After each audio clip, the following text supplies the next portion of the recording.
and then the bottle just flew, and then that was it. My baby was gone.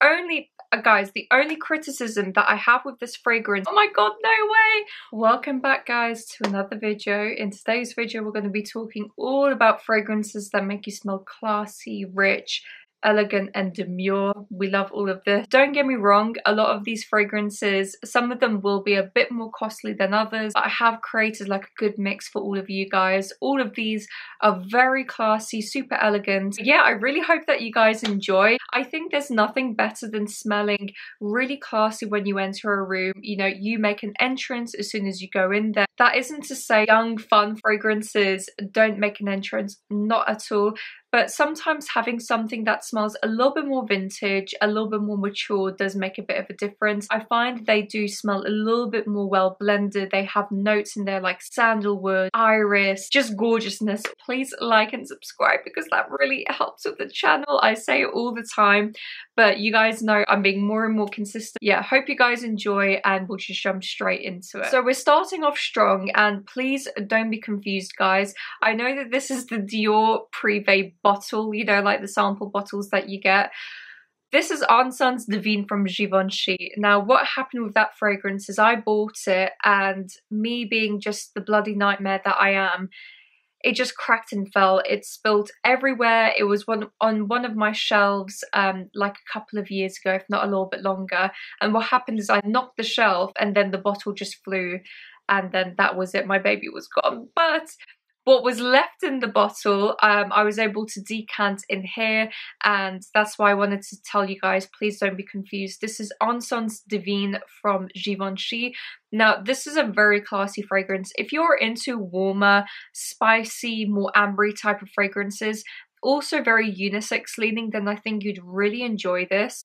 This has so many layers to it. It's not a typical incense fragrance. I find sometimes incense can be a little bit like too smoky or too weird, whereas this one kind of captures everything. It has ginger in the top, which makes it spicy and then fruity, like slightly like, you know, a little bit on the fruity side.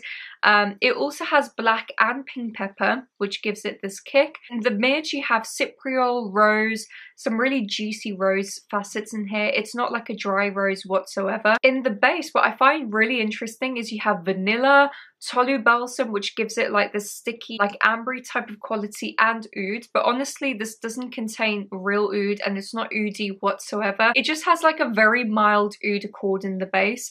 To me, this is just a very resinous, slightly smoky and spicy ginger rose fragrance. Perfect for autumn and winter. This is like the best fragrance for that, and it really has a fantastic like sillage with it. Whenever I've used this in the past, it makes a really beautiful trail, and as I said, it's very classy, very demure, very elegant. A lot of people would really enjoy this fragrance. Both men and women can wear this. I don't think it's overly masculine because the rose and the vanilla comes out on my skin a lot more than say like the incense or the oud accord. It's really beautiful, very underrated. I hardly hear anyone talk about this fragrance, so if you haven't tried it already, try Encens Divin from Givenchy. Now, the next fragrance that I have in my collection is one that originally the sample was sent to me from the Scent City, and I have to thank them because as soon as I smelt it, I fell in love, and I had to track down this fragrance, which it was a bit difficult, but I found it. I actually bought it through eBay, which was really strange, but I don't know why I was searching on eBay. Maybe I found it hard to find this fragrance. And funny story, guys, story time alert. When I bought this fragrance, so when it arrived, I was thinking, oh my god, this is great, but the seller had like loads of incredible fragrances, all used and stuff like that, probably from their collection. I didn't know who they were whatsoever. I just thought this person has fantastic taste because the types of fragrances that they were selling was just mind-blowing to me, including this one. Turns out the person who I bought the fragrance from, we've chatted loads over Instagram and we followed each other for quite some time, so I just thought it was really sweet. And when he messaged me, he was like, oh, by the way, it's me. And I said, oh my god, no way, what a small world. But it just shows, and this is coming back to Save Money video from a couple of videos ago, or even the last video, like being in frag comp makes a massive difference. If you're into fragrances as much as anyone else watching this is, guys, follow other people on Instagram, TikTok, etc. You never know, they might be decluttering, they might be getting rid of some fragrances, and you might be getting a really great deal. All of this to say, the fragrance is called Ghibli from Malaquais. I've been wearing this like a mad woman. This has just been on the top of my list in terms of like, and it's summer as well, but I don't care. I'm wearing this autumn winter fragrance in summer because it's really, really gorgeous. This is a very heavy jasmine, nougat and leather fragrance. The leather in here isn't an overwhelming leather. It's quite suede-y, creamy, and I find that suede tends to go really well on women's skin. It almost smells like a little bit orrisy, buttery, like you've just bought some really beautiful like suede loafers. It has like that buttery, new out the box kind of scent, but not in a weird way whatsoever. And that's all propelled by this very sweet jasmine. The jasmine in here is slightly indolic, but without it going into that animalic, fecal kind of weird, you know, that weird realm. And what's really lovely about this is the sweetness is just so beautiful. The sweetness comes from this like delicacy called nougat. Nougat has like a really lovely creamy almondy kind of quality to it. It's a really tasty treat. I would love some nougat right now, to be honest. But it has a really lovely creaminess, like milkiness to this fragrance. Overall, I just think it's fantastic. I've already received a couple of compliments off of this. It does lean a little bit ambery and heavy, so if you're not into those kind of resinous types of fragrances, I wouldn't recommend that you have this. But as I said, it's super unique. I haven't really smelled anything like this before, and it's very wearable. Even in the summer, it just blossoms really well on my skin. Maybe it's the jasmine in this. It's really beautiful and very classy. The way it's been blended is just immaculate. You can get the specific notes, but because it's blended so well, it just creates this really lovely harmony between white florals, creamy, and then that suede powderiness all at the same time.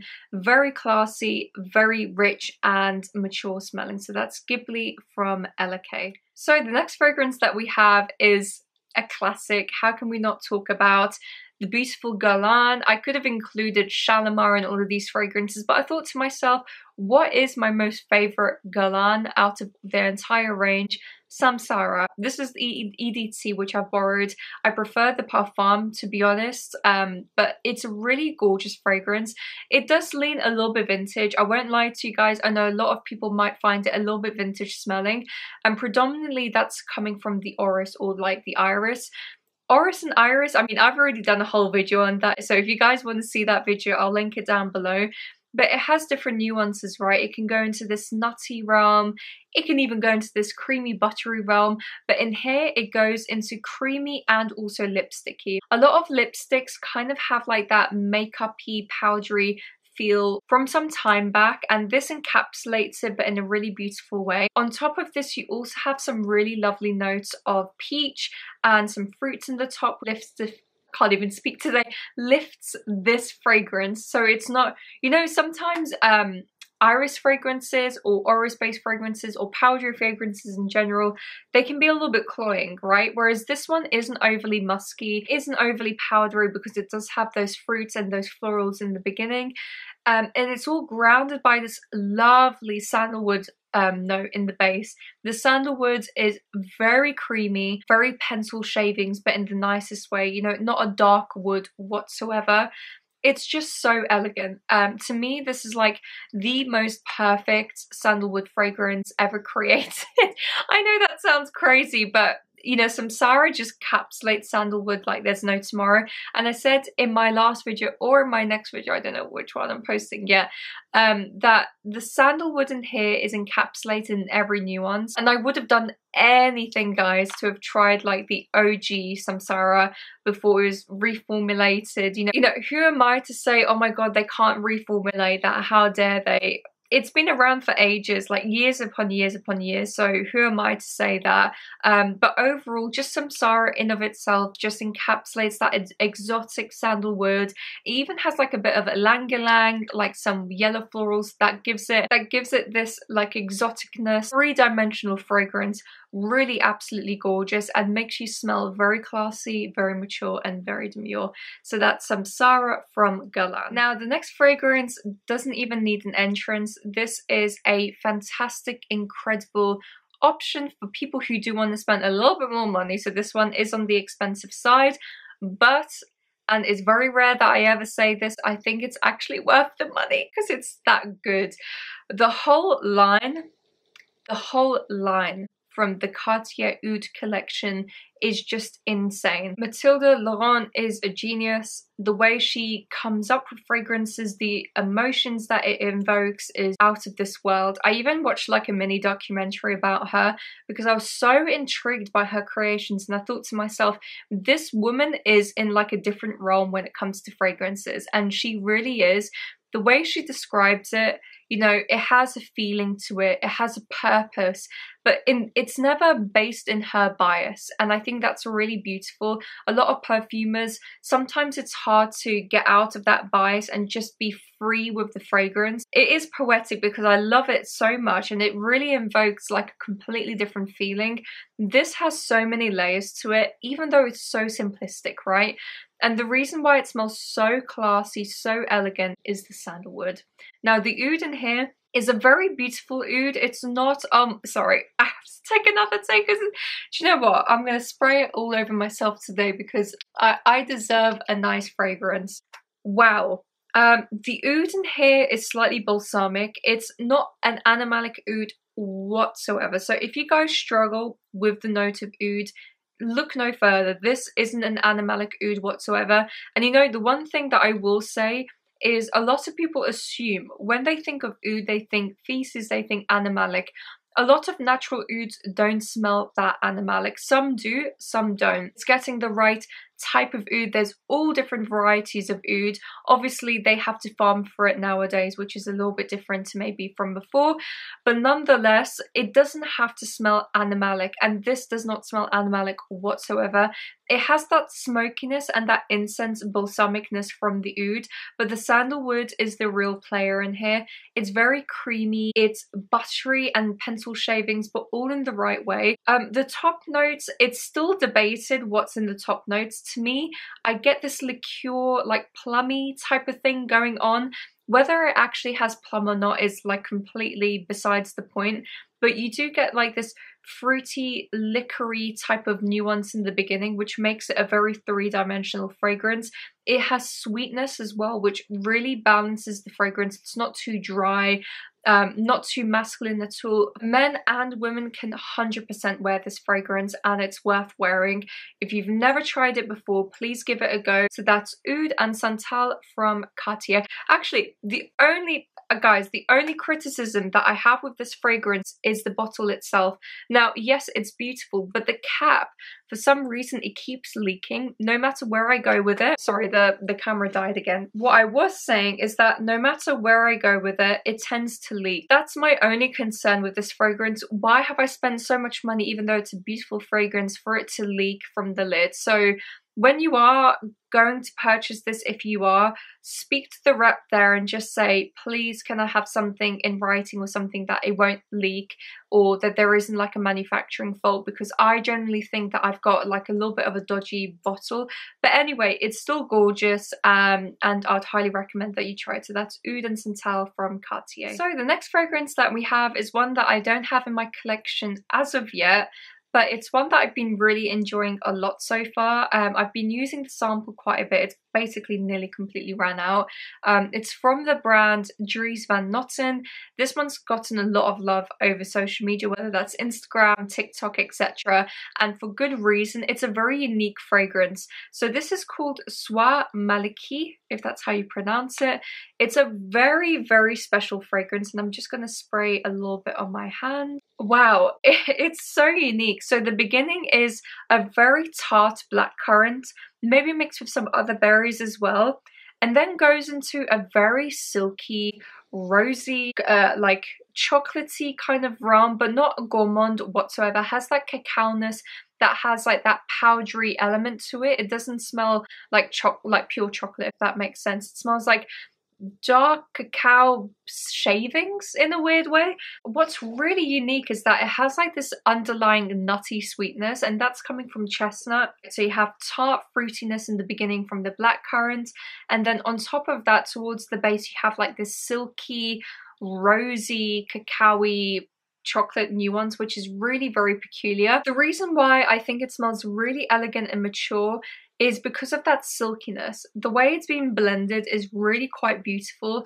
and it's not overly sickly or overly gourmand in any type of aspect. This smells like, to me, a grown-up version of La Nuit Trésor from Lancôme, but in a really classy, elegant type of way, especially that tartness in the blackcurrant in the beginning, and that like stays throughout the entirety of this fragrance. Long lasting, it has really great performance from what I've tested so far, and as I said, it has like this spin on it where it doesn't smell generic or whatsoever. So I feel as though if you were to buy this fragrance, it would easily become a signature scent. Is it a little bit more warm and powdery, maybe better for the autumn and winter? Probably. Please keep that in mind if you are thinking of buying this as like a signature scent. But overall, I think it's really beautiful, very classy, and would highly recommend. So that's Soie Malaquais from Dries van Noten. Right guys, so the next fragrance that we're talking about is going more into the vintage realm. So if you're not into that, please look away now, because I don't think you'll enjoy it. But nonetheless, I think it's a really beautiful fragrance. It isn't that expensive either. So if you do want to smell a little bit older, more vintage, classy, maybe a little bit more mysterious as well, I think you'd really enjoy this. So this is called Moulin Rouge 1889 from Histoires de Parfums. This is a fantastic house. They're so underrated. They have some really amazing fragrances.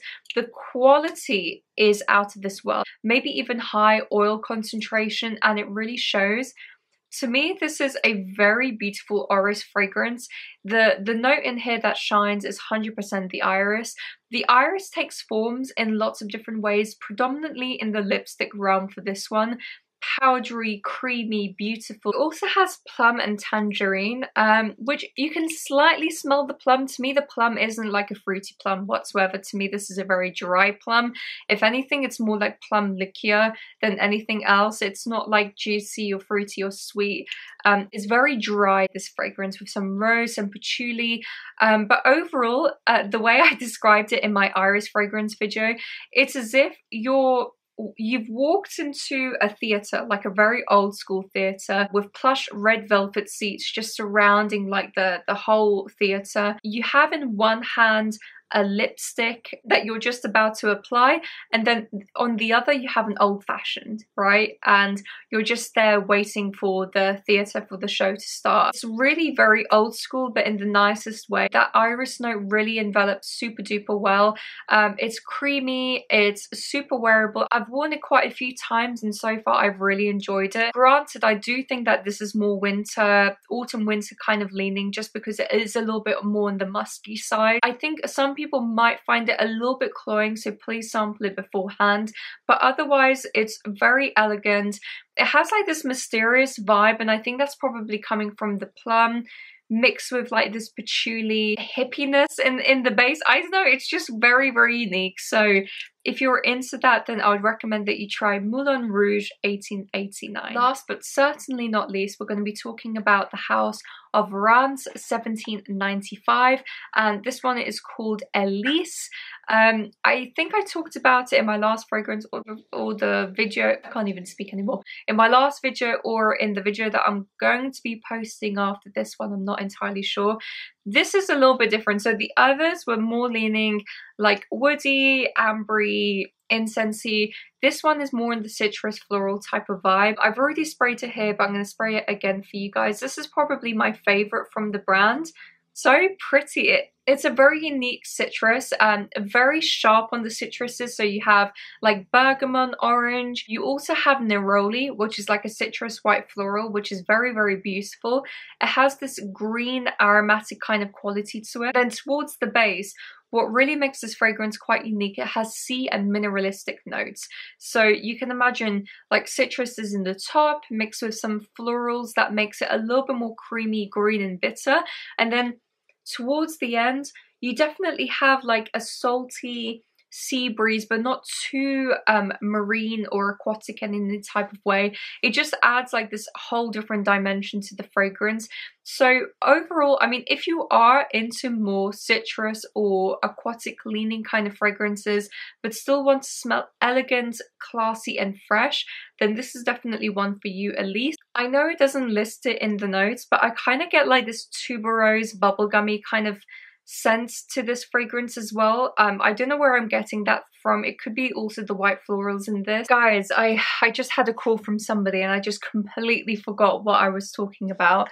I know that I was talking about Elise from 1795, and just that it's a really beautiful fragrance. It has like almost a tuberose type of feel to it. But anyway, a little bit like all over the place. But yeah, that's that one. So guys, I really hope that you enjoyed this video. Please give it a like, subscribe down below.